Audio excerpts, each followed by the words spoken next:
Hi, I'm Anna Marie Cox. Welcome to With Friends Like These, the podcast about uncomfortable and awkward conversations. I'm excited about this week's podcast. It's one that I've had on my agenda for a while. We're going to be talking about disability rights and disability visibility with a couple of people that I know through Twitter, which I found out through doing this show is actually a great place to kind of follow the disability rights movement because it's one of the most accessible platforms there is. We're going to be talking to David Perry, who is a professor of medieval history at Dominican University, but also a disability rights activist and journalist. He'll be in the second part of the show. First, we're going to be talking to Alice Wong, who is a disabled activist based in San Francisco. She is the founder of the Disability Visibility Project, and she's the co-founder of Crip the Vote. And she is coming right up. So I'd like to welcome to the show Alice Wong, who is a disabled activist based in San Francisco. She is founder of the Disability Visibility Project and the co-founder of Crip the Vote. Alice, welcome to the show. Oh, thank you so much, Anna.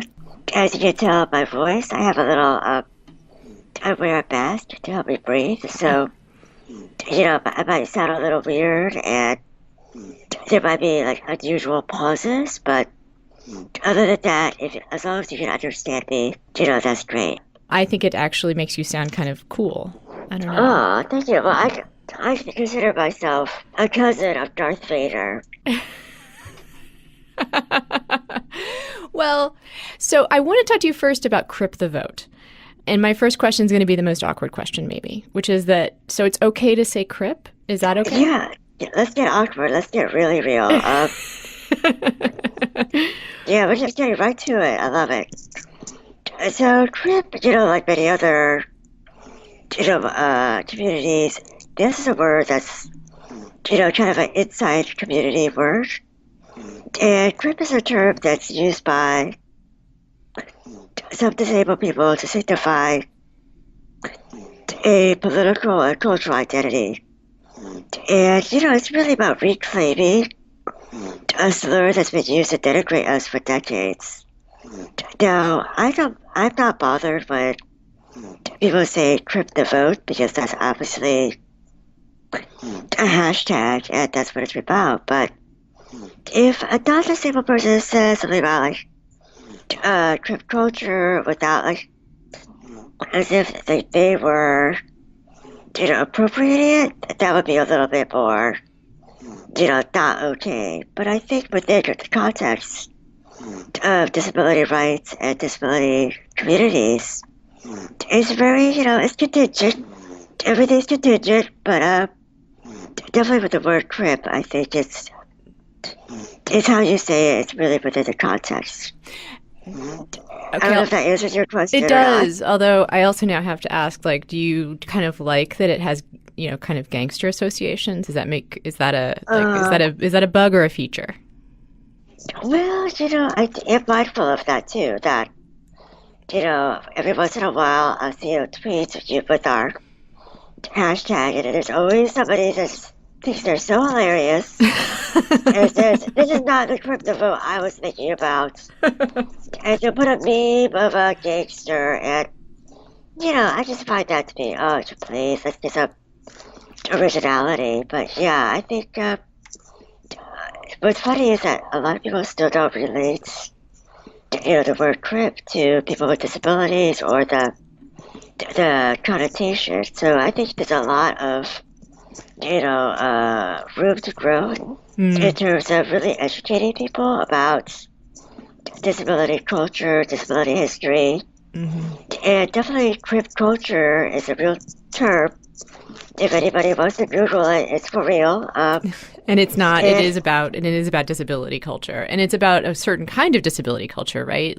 Yeah. It's about a pride. Kind of, pride and definitely more of a variation of, politicized identity. So, there's a lot of people with disabilities that, we've heard from that really don't like the hashtag. They're somewhat uncomfortable by it and, affected. And we understand that. I mean, I think my co-partners and I, we did this deliberately. Because we really wanted to indicate and signify our political sensibilities, and that to really equip the vote is about people identifying as disabled not because of their health condition or because of their diagnosis, but it's about this membership within this larger protected class that has historically has a shared language, history, and legacy of discrimination and oppression. And it also reminds me a little bit of, I mean, as you said, there are other subcultures that have chosen to use a word that used to be denigrating as a source of pride. And to me, the place I find kind of a weird echo of that in my life, where I'm trying to sort of identify inward, is that I'm an alcoholic. And I call myself a drunk all the time, And I don't mind it when, in the context of AA, we talk about being drunks or sots or addicts or junkies, because in a way, also, that's our choice to use that word, right? Exactly. That is it's about the choosing of that identity rather than having it thrust upon you. It is about subverting the meaning, right? Mm-hmm. It's about taking away the people who are saying it in a harmful manner and just say, I embrace this part of who I am. Why hide it? It's nothing to be shameful about. And I think that's the thing that a lot of non-disabled people still, kind of don't understand. And that's kind of what, a lot of ableism is about, is that a lot of people who don't have disabilities think, why don't all disabled people want to get cured? Or,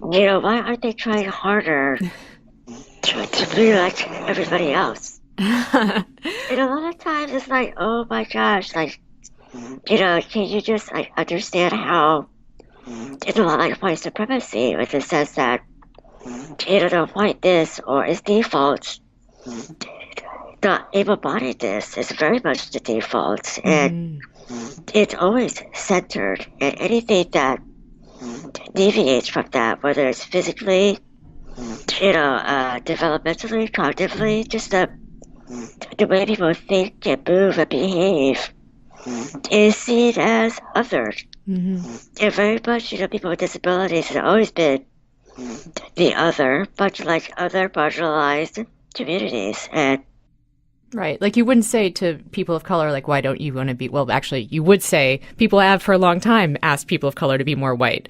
But that's exactly. But that, of course, is not our goal, or hopefully for progressive people, not our goal anymore.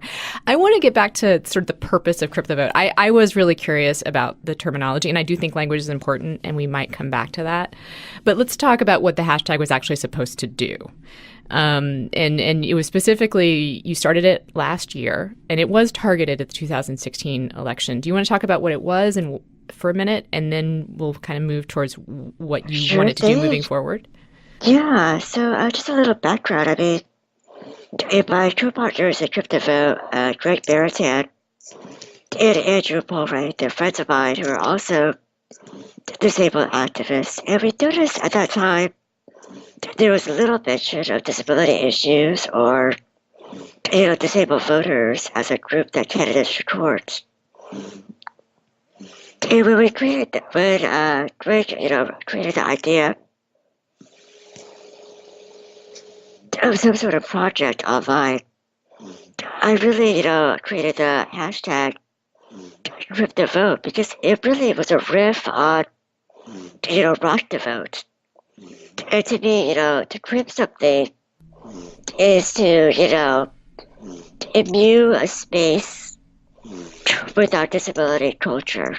So I really wanted it to be like an active, idea that we want to crypt the vote. We really want to encourage disabled people to vote and not only become, politically engaged during the presidential election. So that was kind of the origins and the thinking behind the name of the project. It could have been something else, but I just thought it was a little bit, short. It kind of draws your attention. It did. Whether you like it or don't like it, it just, it's a lot better than something that's really, middle of the road. It kind of tries to please everyone. And I think, I mean, I will leave it up to you. Do you feel like you had success? I mean, in terms of attention, I definitely got my attention. And you and I got introduced by David Perry. I found out, I mean, I guess I knew on some intellectual level there was a disability rights movement, but I felt like this election I did see more of it. Do you feel like you've had some success? I think so. I mean, we don't have like any metrics or any measurable things, but I think that we definitely got a lot of media attention, and I think that, with this particular election, social media has, clearly played a much stronger role than, even the last, two, elections. I think, there's so many people getting their news and also sharing news about themselves online. I think there's been right now, a critical mass of disabled people who are really, finding one another and finding community online, especially with, I think, again, getting back to ableism, so many people felt really isolated socially growing up or becoming disabled later in life. And once you kind of connect with others, it's kind of really magical. And I think one of the greatest things about Crypto Vote is that people really feel ownership of it. It's not just something that Greg, Andrew, and I direct. It's really, people just use the hashtag, and we've seen it used in all sorts of ways. And people have shared with us that I voted for the first time, or that I took my adult disabled child to register to vote. I mean, people really, got involved, and I think that's really, part of the start is, political engagement starts with, I think, identity and becoming, just being able to share your stories. And I don't want to make any assumptions about your actual political leanings, but disability did come up in this past election pretty explicitly by one of the candidates. And you were already an activist when Trump did his infamous mocking of the disabled reporter. What did that do to the community? What was the reaction there? Well, I mean, I personally was not that surprised, and I wasn't that horrified by it. I think what's really fascinating is the reaction by non-disabled people, because people come up to me, they're like, "Oh my God, wasn't that like the most horrible thing?" I'm like, "Are you kidding me? Like, Trump has been trying to tear apart, the Department of Education. If you look at healthcare with the AHCA, that is completely dismantling Medicaid, and that is much bigger danger than this one-time mocking. I mean, people with disabilities have much tougher spins in terms of day in, day out, stupid, idiotic, really just, rude behavior by people. And to me, it wasn't like there's so many things that Trump has done that's been so abhorrent to so many different groups that, I feel like this is just one of many. And I really don't think of it as something that I bring up all the time when I think of Trump. When I think of that, I think of the bigger picture in terms of the people he's appointing, in terms of his cabinet, with Betsy DeVos, who really didn't even know what the basic, federal laws to protecting students with disabilities. I mean, people like that he's appointing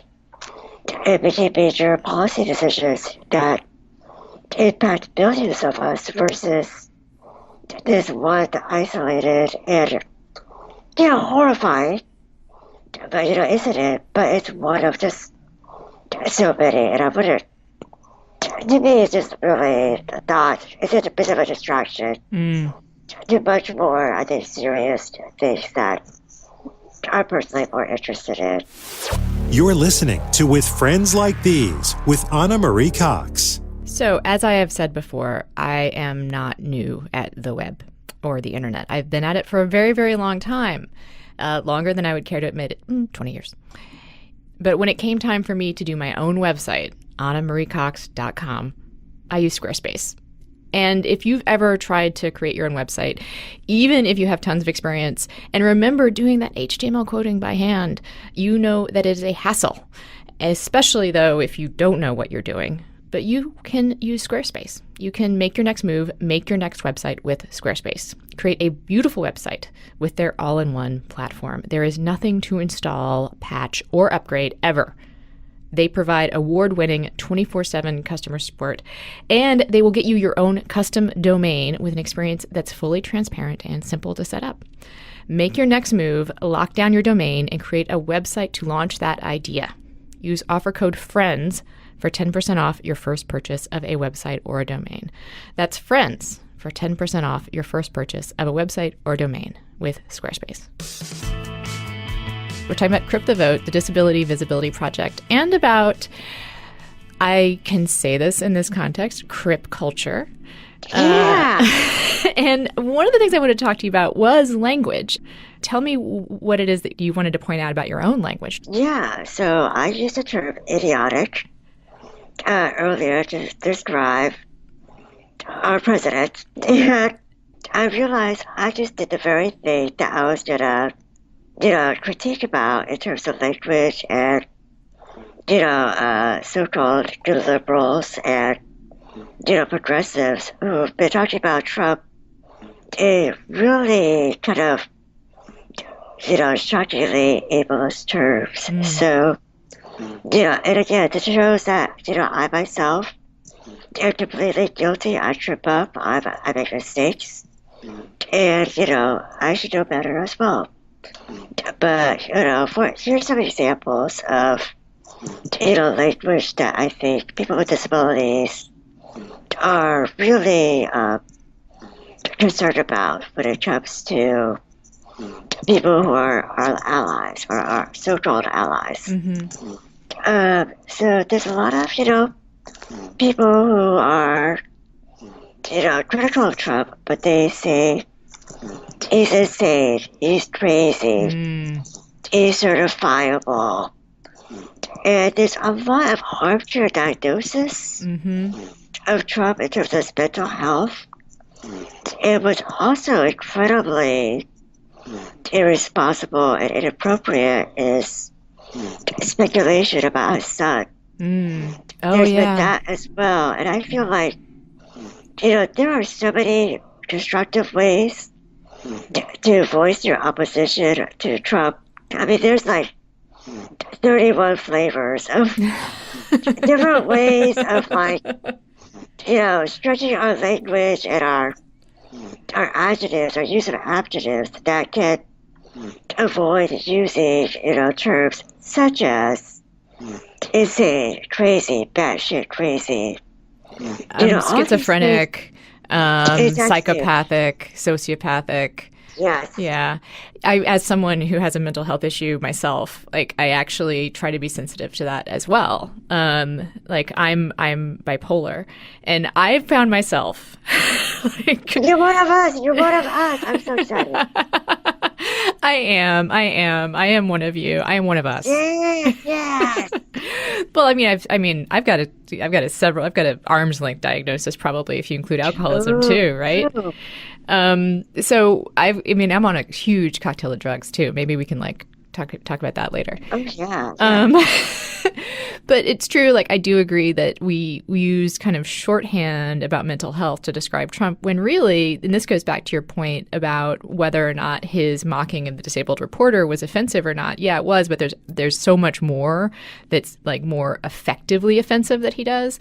I think in general, the rule of thumb should be if you can describe the action, that's better than describing the state of mind, because you can't know a state of mind, right? Like, you can't make a diagnosis, but you can say what he is doing that is bad, you know? Absolutely. And the impact on people. I think that's another, really great way to talk about, to really, give a framing of his words and his actions, is to really think about how this is, damaging to so many communities. You did a lot of work around the repeal of the ACA and against the AHCA. And I presume, like with a lot of progressive activists, you consider it's something of a victory to have the AHCA fail. But what is on your radar now as a big political legislative fight? I heard you talk about you mentioned Betsy DeVos, the educational department. What are your other top concerns?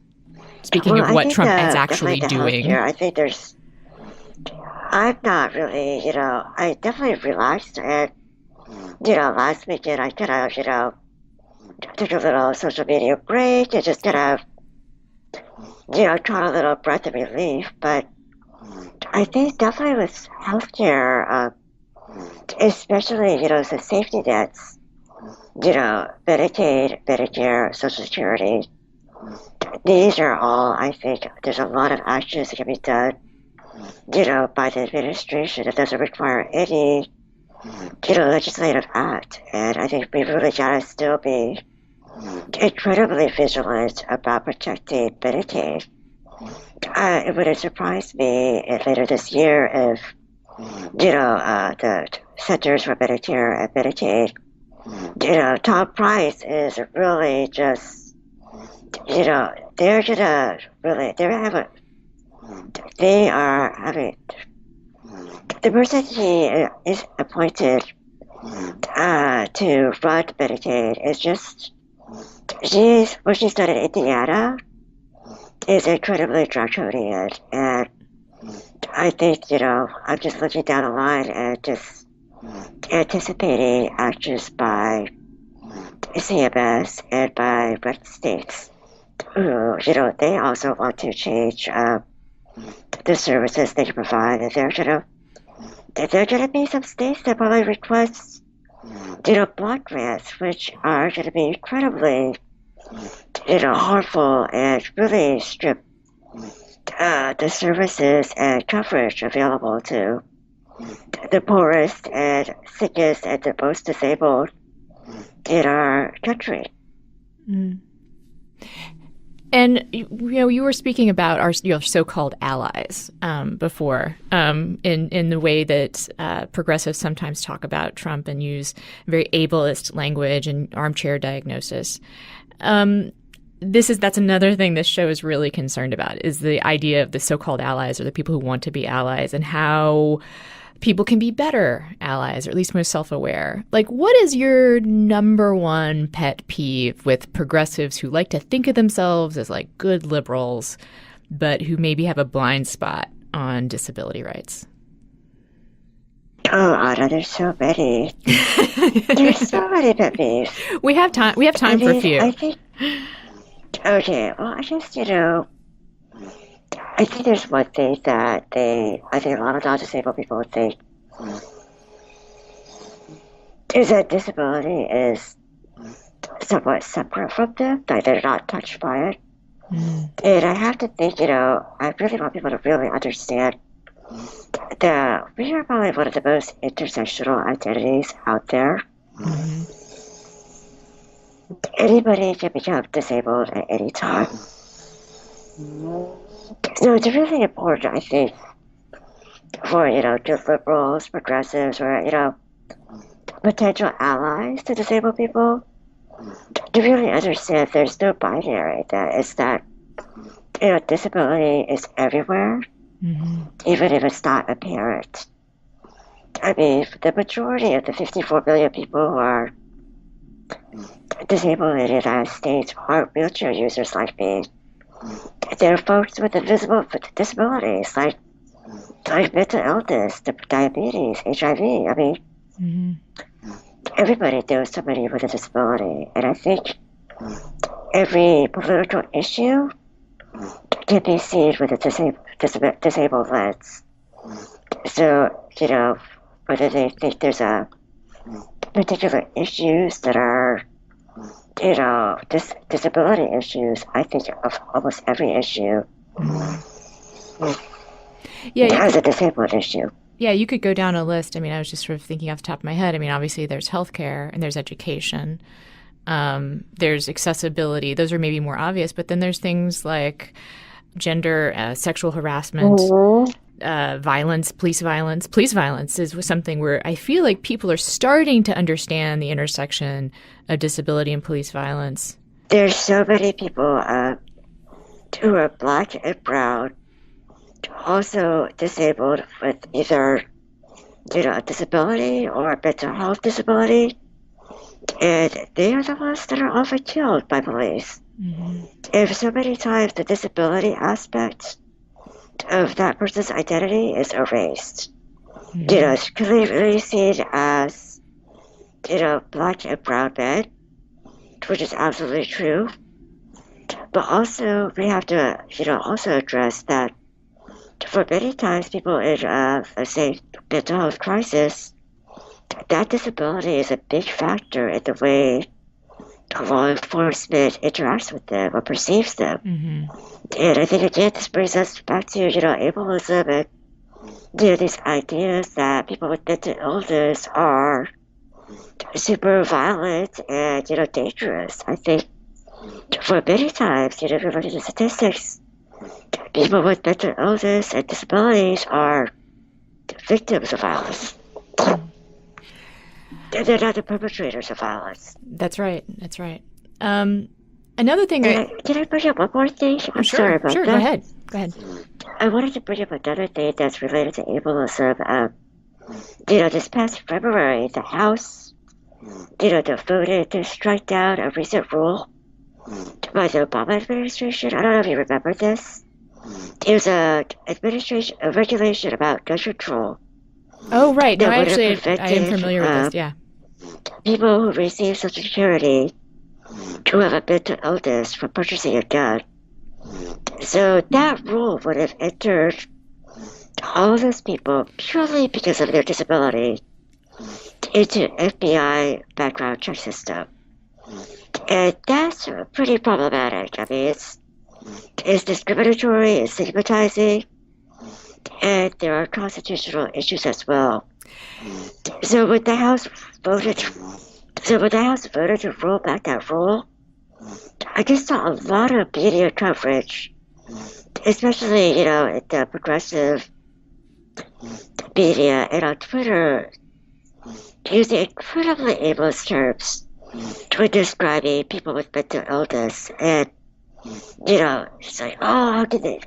Yeah, like having crazy people, letting crazy people get guns. That was right.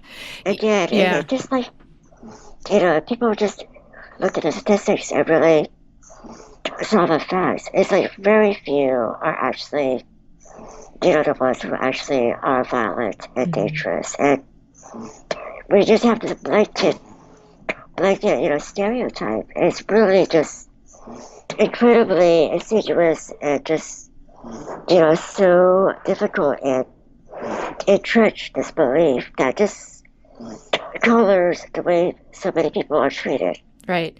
And I actually remember this very vividly because we had a similar situation in Minnesota a couple of years ago where people wanted to outlaw guns for anyone who had some kind of, received payments from the state, which is, I think, the situation was with this federal bill had to do with people who were not personally in charge of their own finances would be put on the background check list. And I went to the hearings for that here in St. Paul. And it was an interesting, diverse group of people who testified against it. It included NAMI, the Nationalist Alliance for Mental Illness. And I think we are actually, you didn't know this, Alice, but you are in a part of now this show's proud tradition of being the most pro-Second Amendment progressive podcast out there. And I think it's true that there is, disabled people have the same set of rights that anyone else does. And if that one of those rights includes access to a firearm, wanting to be able to buy one with the same ability of any other abled person, you should be able to. I'm just so super aware of how many times I use the word able in that sentence, by the way. That's okay. That's okay. I've seen articles where you've seen articles about legally blind people to be able to hunt. And again, I shouldn't do this, but I read the comments. And again, you see these seriously incredibly ableist ideas oh my God, how did that happen? And, we don't presume that people with disabilities have competence. Yeah, just because, with some, modifications or other supports, they can pretty much do anything anybody else does. It's just a matter of doing something differently. And I think, again, it's about, I'm really fortunate. I am fortunate to control. I'm freaked out by weapons of any kind, but I will defend any disabled person's rights to own a gun if anybody else can. Go to Walmart and buy a rifle. I wish, I should be able to as well. Yeah, and we've discussed on this show that how it might be a good idea to just at least, let's just speculate. I don't want to get into too much, dystopian future projection, but we've talked about how maybe people should just go ahead and familiarize themselves with the idea of owning a gun. Oh, I'm ready for the zombie apocalypse, let me tell you. This is With Friends Like These with Anna Marie Cox. These days, you can get practically anything on demand. You can get a masseuse or flowers or food or this podcast. You can listen whenever you want when it's convenient for you. So why are you going to the post office and dealing with their limited hours and those long lines and perhaps even other people when you can get postage on demand with Stamps.com? Anything you can do at the post office, you can do right from your desk at Stamps.com. Buy and print official U.S. postage for any letter or package using your own computer and printer. And unlike the post office, Stamps.com never closes. And you can get postage whenever you need it, 24/7. Now, so I've been writing a lot of letters lately. I don't know about you guys. I highly encourage you to write them yourself, especially if they're to the White House or to Congress.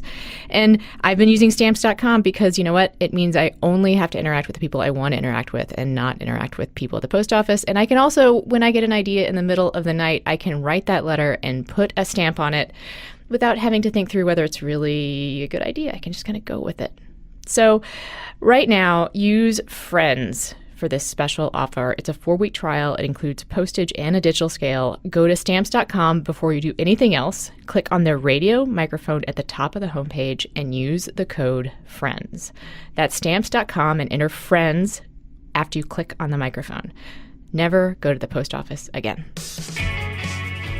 I wanted to talk to you before we go about a way that disability is visible online in a way that I sense, in fact, maybe even know that you're much less comfortable with, which is sort of when a heartwarming story goes viral. Oh, yes. A heartwarming story about a disabled person going viral. It happens all the time. Yesterday, I actually sent you a link to a story about at a restaurant, a waiter sitting down at a table of a couple and feeding a disabled woman. Now, we can't know the details here, right? But exactly. But I sent that to you. I did want your reaction, so please give me your reaction. Okay, so when you sent it to me, the minute I saw the headline, you can imagine this on air. You can't see me right now, but I did a really hard eye roll. I did a really hard eye roll, and I did a lot of side eye. And, basically this is, the typical clickbait. And this is what really bothers me, is that rather than more media that, really respectfully and authentically, represents people with disabilities, we get drivel like this because it's really human interest, like catnip. People, non-disabled people love this stuff. And, again, this is where the waiter, I'm sure, is a very nice person. More power to him. But what's really objectionable is that, this disabled person did not have a name. The story, they never bothered to, talk to the person and get their side of the story. They don't even have a name. It was so crazy. Like, I hate to interrupt you, but like that's what I noticed too as a reporter, was that all the attention was on the waiter. Like, he apparently got job offers and like a scholar maybe like offered like some opportunity to become a nurse. I'm like, what about the fucking disabled person? Like, maybe she needs some help, like, also we're talking about cutting Medicaid, we're talking about all these, and we have all this endemic problems with accessibility in this country, but it's the waiter that gets credit, not the systemic problem. Well, in a way, it helps, I think. This is my really cynical, perspective, but I think it makes non-disabled people comforted to know that there are still good people out there, that no matter what happens, no matter what's rough that, people with disabilities go through, there will always be good Samaritans to step in. So we don't have to worry about things like civil rights and disability rights and accessibility, right? Because, there's going to be the good-hearted people. And, again, this is all about, the whole story is driven to really serve the non-disabled audience. And I think this is where everything is centered. And I think one of my long-term, wish list, if I really was Darth Vader, and I really could force choke people, I would force choke the media, and I would really, encourage,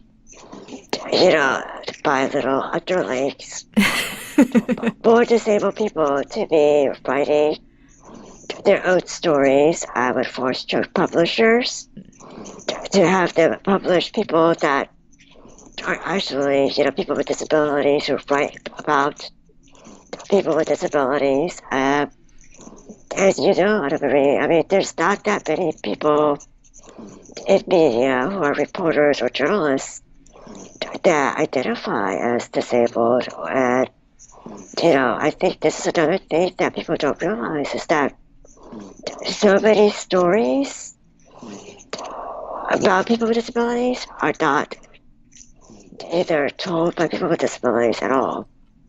And there's something wrong with that. I mean, I think we think about any other minority group, and like, is it acceptable in this day and age for the far huge majority of stories that are out there are really generated for non-disabled audiences, or it's really told through the lens, a non-disabled lens.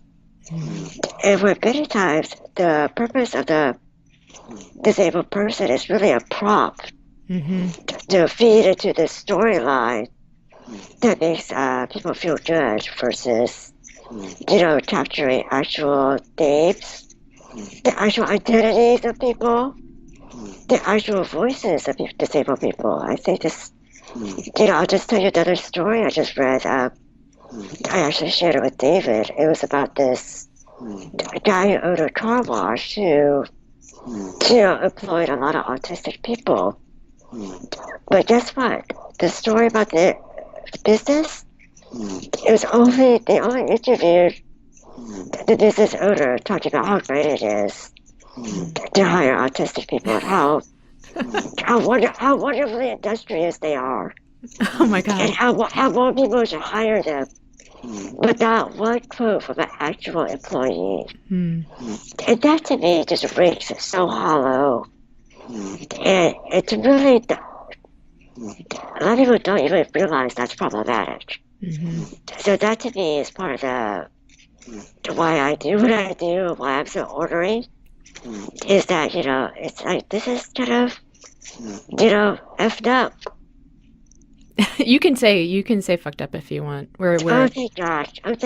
It's fucked up. Well, I appreciate that you're so ornery, Alice. I am a big fan. And I think people should definitely follow you on Twitter. You are at SF Direwolf, right?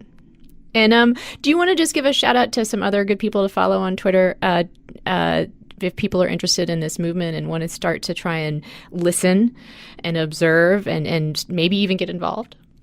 Yeah, I think in general I would advise anybody just if they use Twitter to check out the hashtag CryptoVote. You're going to be totally exposed to a huge swath of people with disabilities sharing not only stories about themselves, but also information about the issues that they care about most.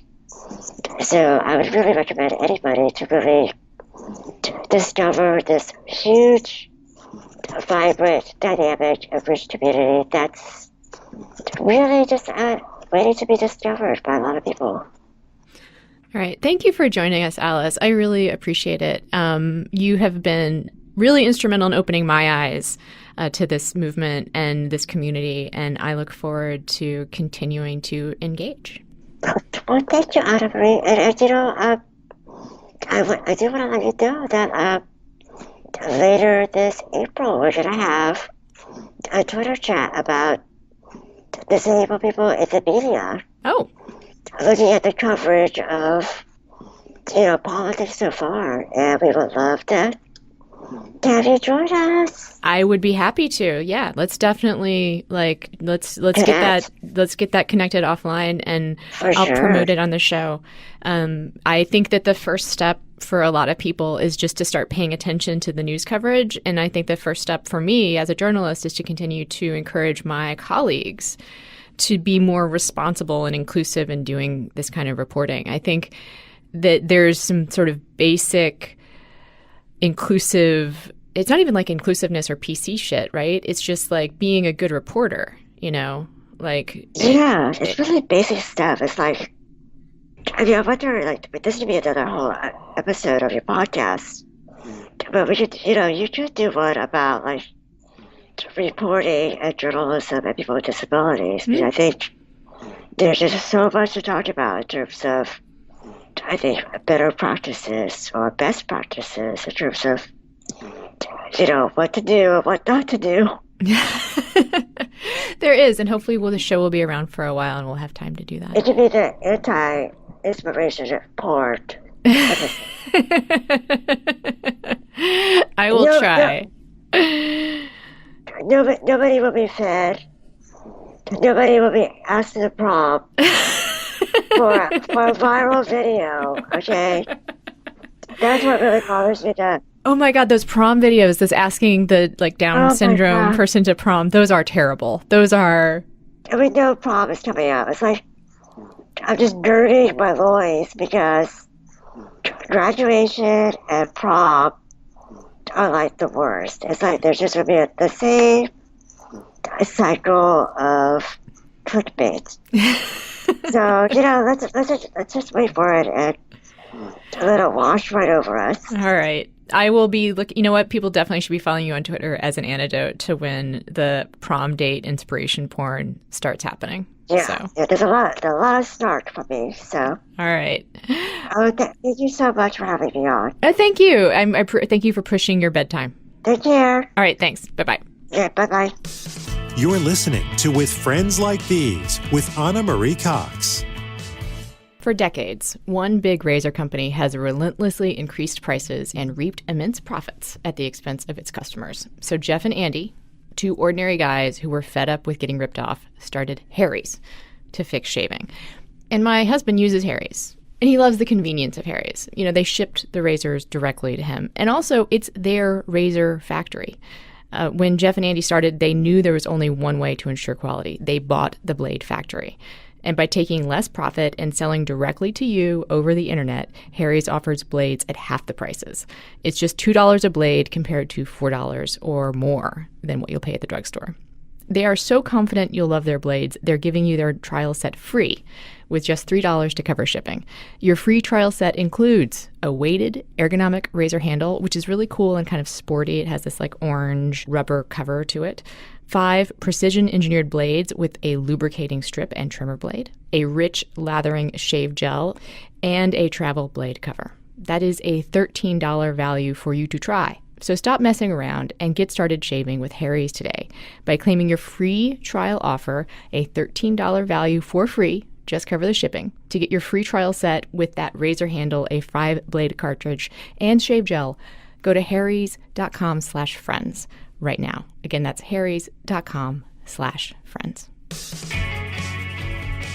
Hi, welcome back to With Friends Like These. I'm now talking to David Perry. He covers disability rights for Pacific Standard and is a professor of history at Dominican University and the father of a 10-year-old with Down syndrome.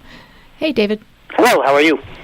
I am good. So I've wanted to talk to you for a while because I think I can credit you and your Twitter account and your coverage for Pacific Standard for kind of opening my eyes a bit to the disability rights movement. And I guess I am, of course, when I started following you, I wondered a little bit how you wound up doing this, because by day, you're kind of a superhero. By day, you're a professor of medieval history. By night, you're a disability rights advocate and journalist. Yeah. What is you have a 10-year-old with Down syndrome, but what got you into the activism and the journalism part of this? I mean, I assume being a professor of medieval history is already pretty much fills 40 hours a week. So it does fill a lot of hours of the week, although I have to say that I'm really dedicating more and more of my time with the support of my university to this movement. But that wasn't the plan. So my son was born, and I think like a lot of people, when you suddenly encounter disability and a diagnosis in your life, you're thrown a little bit. It does change your worldview. And so I started reading because I had a PhD, and that's how I process life, as I read, and I try to read smart people who know things I don't know. And I did a little bit of writing, just a little bit. And what really changed was that in January of 2013, a white suburban young man with Down syndrome named Ethan Saylor was killed by Maryland police officers, or off-duty sheriff's deputies acting as security. And he was killed over a $5 movie ticket. And I kept waiting for the journalism, not the movement. The disability rights movement was all over this, but I kept waiting for the journalism in formal media to reflect the voices of the disability rights movement, to reflect the voices of people of color who are also disabled, who are working on police violence from multiple angles. And I kept seeing a real gap between what the formal media was writing about disability, specifically in these life and death cases, but also more generally, and what my friends and allies and mentors in the movement were writing and saying. And so I tried to apply my skills as a writer to do just a piece here, one op-ed for CNN, another one for The Nation, and start to bridge that gap. And it really has taken off. I mean, I've now written hundreds of pieces following that kind of angle. Again, always trying to be someone who promotes and elevates the wisdom of the disability rights movement into mass media spaces. I noticed you said the formal media. That sounds a little bit different than the mainstream media, or as Sarah Palin might say, the lamestream media. Yeah. Is that your preferred way of categorizing the sort of activist media what and is formal media today, right? I mean, we were talking about Twitter accounts, right? And that's not exactly, I think, the formal media. I do think about people who are. I spent a lot of time, especially in the last couple of years, thinking about local beat reporters, people who are, NBC 11 Tulsa, the people who are doing kind of these sorts of, who are doing stories often around disability in local environments, who are not writing 3,000 word or 6,000 word long form pieces for the Atlantic, or even people who are on cable news.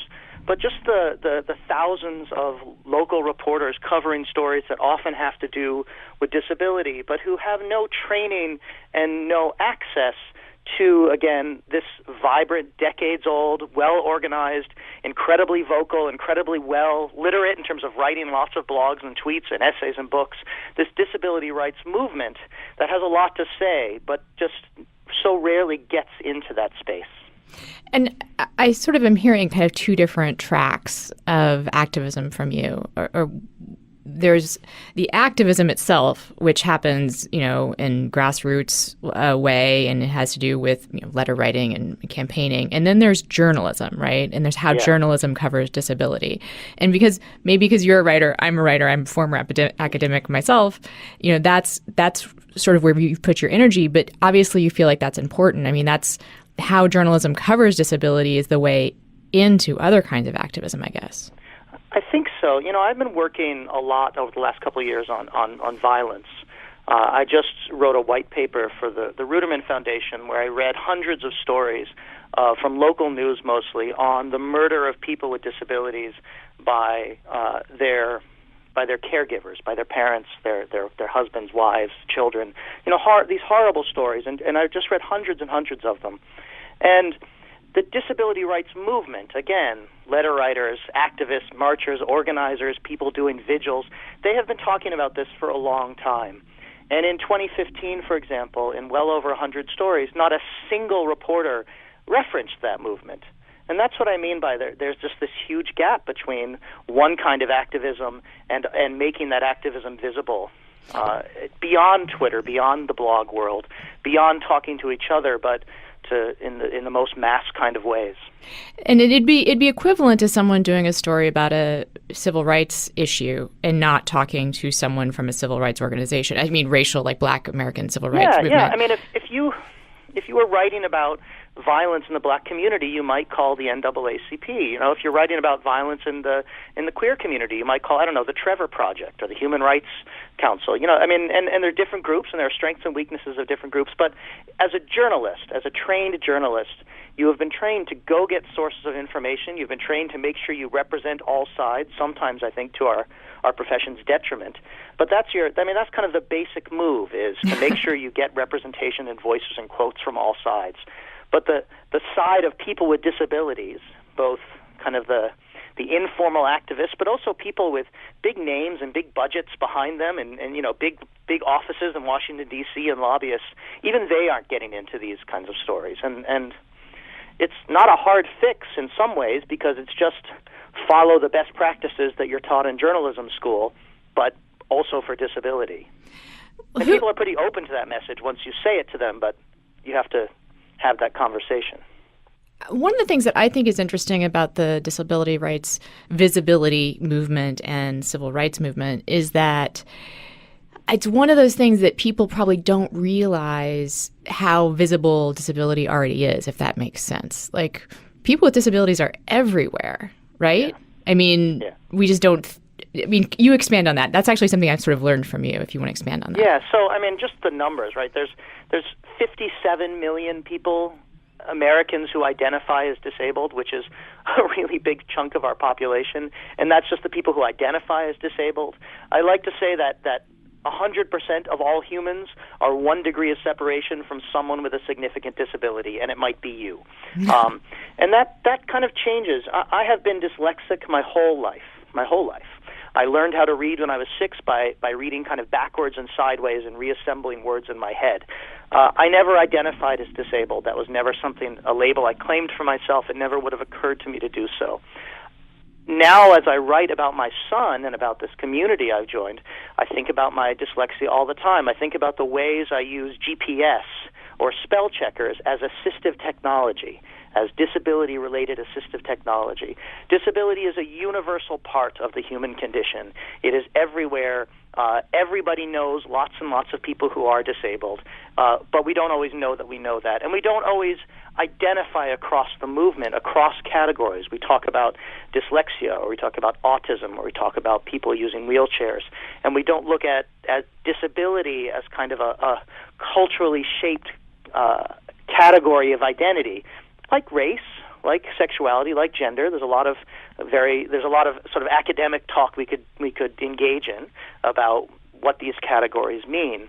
But we see disability across all these categories, and disabled as a marker of identity, and not necessarily a negative one. In fact, I would say in the movement, very much not a negative one. There's a real movement to claim the word disabled with pride.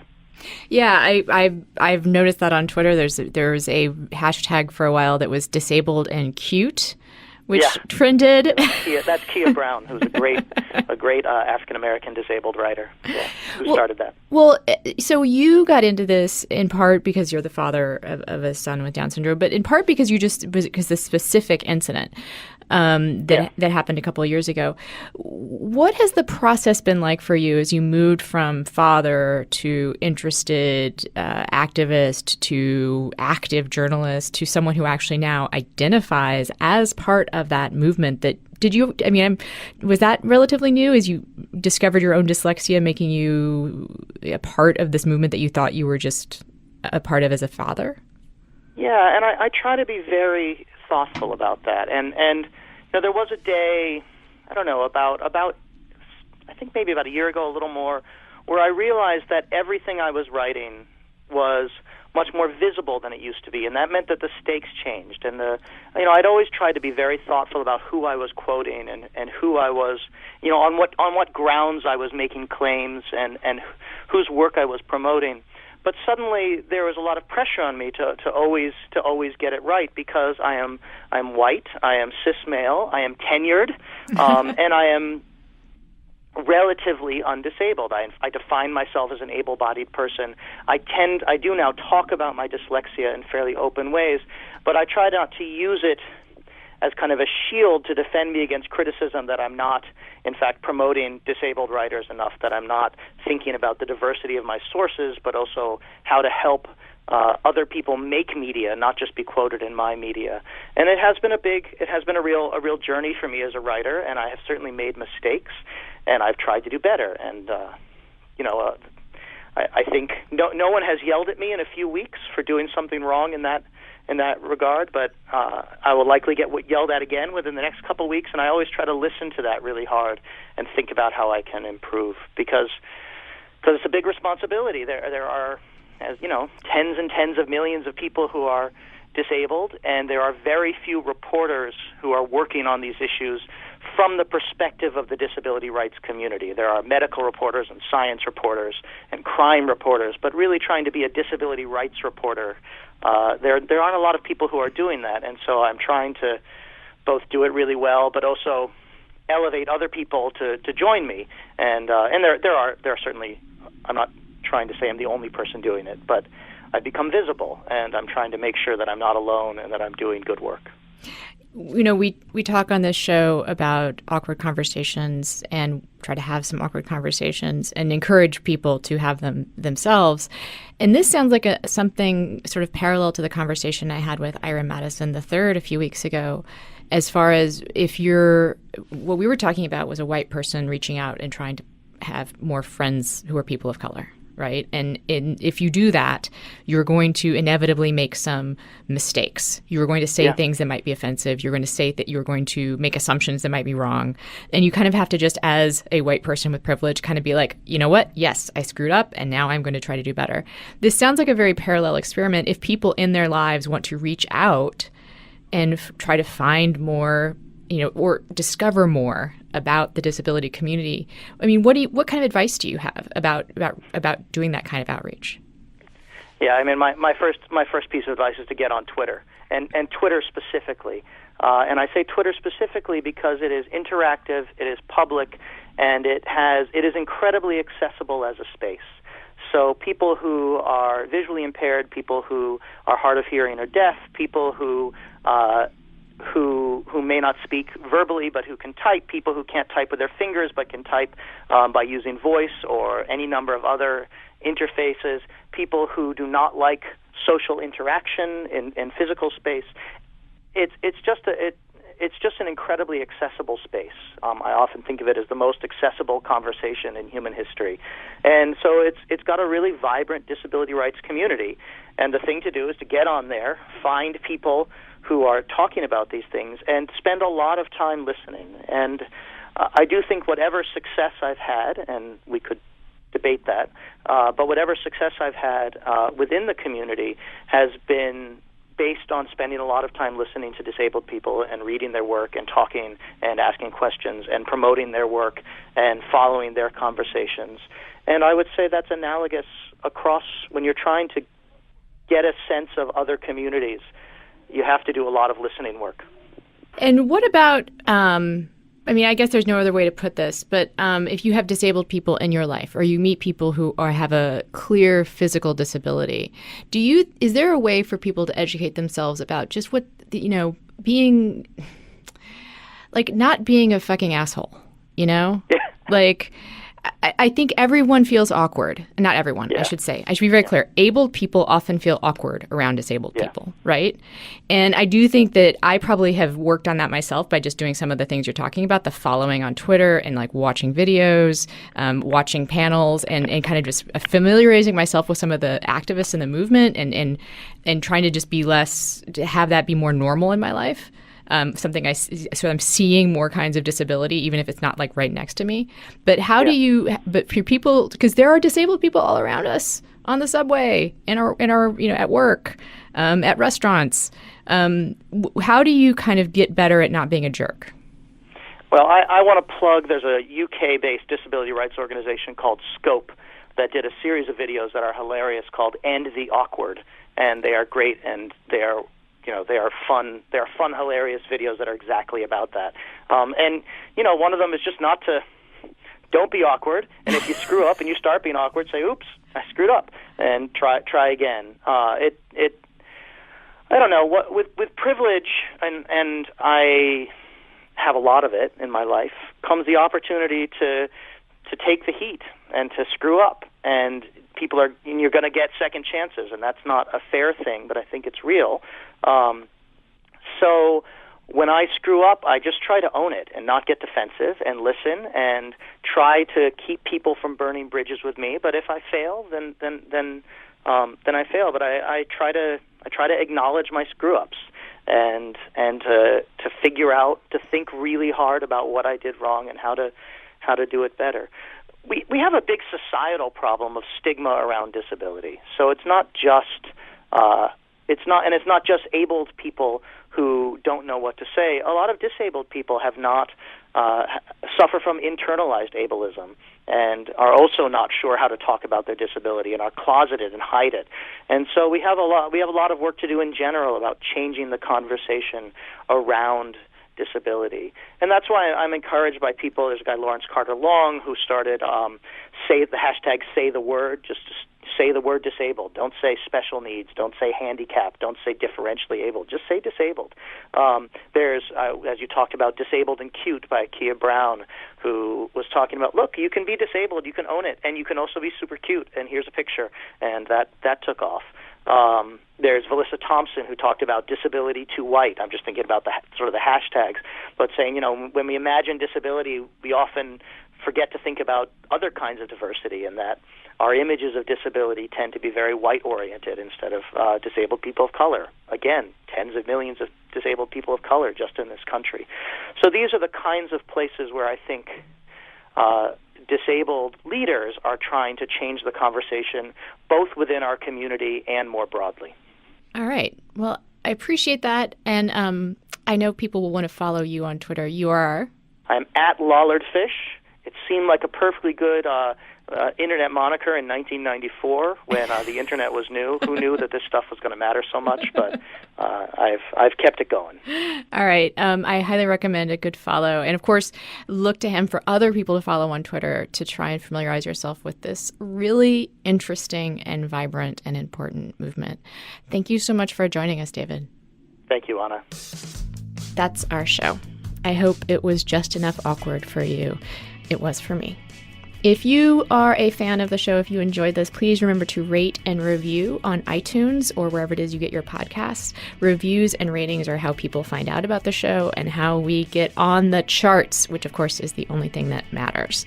If you want to give direct feedback, there is a Twitter feed for the show. It is at @crooked_friends. Again, that's at @crooked_friends. Or you can write me directly at friendslikepod@gmail.com. Again, that's friendslikepod@gmail.com. I am also on Twitter myself at Anna Marie Cox. That is a rather busy account, so I may not see it. So you'll have better luck sending an email or a tweet directly to the show's accounts. And remember, if you have a question or an issue that you want us to deal with in some way, if it's about relationships and politics, the politics of relationships and the relationships inside politics, you might consider sending a voicemail, and we will maybe figure out some expert to have on to help you out. That is a goal of the show, a goal of mine. Thanks again for listening. We are every Friday from here on out. Is Anna Marie Cox with Friends Like These.